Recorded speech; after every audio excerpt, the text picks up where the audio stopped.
বন্ধুরা আজকে আমি শাপলা ফুল ড্রয়িং করব, তার জন্য আপনারা দেখতে থাকুন। তার জন্য আমাদের জ্যামিতি বক্স লাগবে, 3টি রং লাগবে, আকাশি, তারপরে সবুজ কালার, টিয়া, পেন্সিল, কাটার, রাবার, বাদাম রাবার। এখন আমরা শুরু করব আঁকা। প্রথমে জ্যামিতি বক্স খুলব। এই জিনিসটির নাম নাকি চাঁদা, এটা আপনারা বার করে রাখবেন।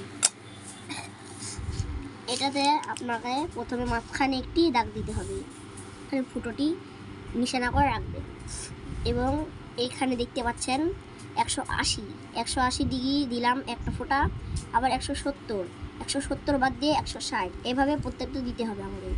একটি বাদ দিয়ে একটি বাদ দিয়ে একটি বাদ দিয়ে এখানে পাপ্পি দেব। পাপ্পি দেওয়ার জন্য এরকম করে নেব, তারপরে এরকম, তারপরে এরকম, আবার এই পারে। এখন এখান থেকে আবার একইভাবেই এরকম করে সবকটা আমরা করে নেব। বন্ধুরা মাঝখানে আপনারা করবেন না, যেটা মাছ বরাবর, এটাতে কলি থাকবে, তাই আমরা কলিটা এখন করে নিচ্ছি। কলিটা এরকম হবে। এখন সব কয়টা আবার অন্য দিক করে হবে। এই যে হলো একটা পাপড়ি, 2টা, 3টা।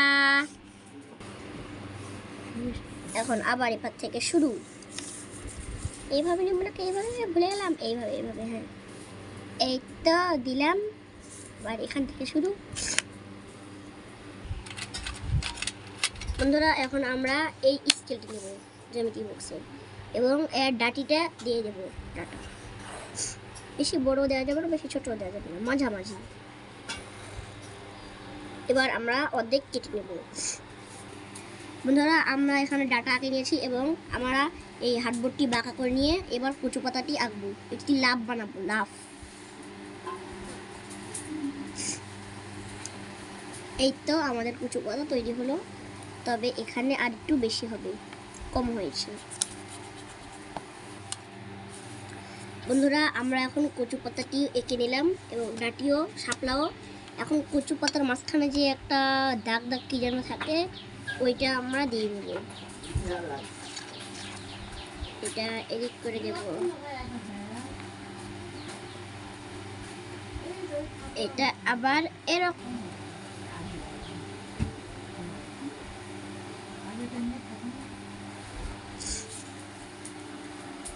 এবং আমরা প্রত্যেকটা এরকম করে নিলাম।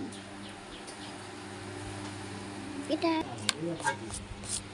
আমাদের শাপলা হয়ে গেল। এখন আমরা এই 3টি রং এখানে অ্যাডজাস্ট করে দেব। বন্ধুরা আমরা লালটা এই লাল রং কলিতে দেব। এখন নীল রং সবটাতে দিয়ে দেব।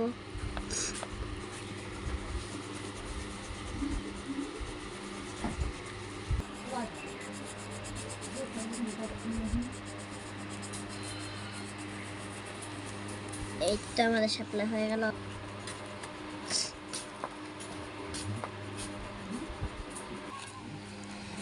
বন্ধুরা আমরা এই টিয়া কালারটি এই ডাটিতে দেব এবং সবুজ কালার মতো এই কালারটি আমরা কচু পাতাতে দেব। রং করা স্টার্ট। বন্ধুরা এখন আমরা এই কচু পাতাতে রং করে নেব। ডাটিটা রং করা হয়ে গেছে। কচু পাতা হাই গেছে।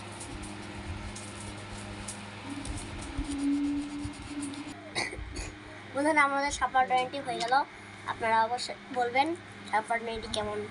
বাই বাই, টাটা বন্ধুরা।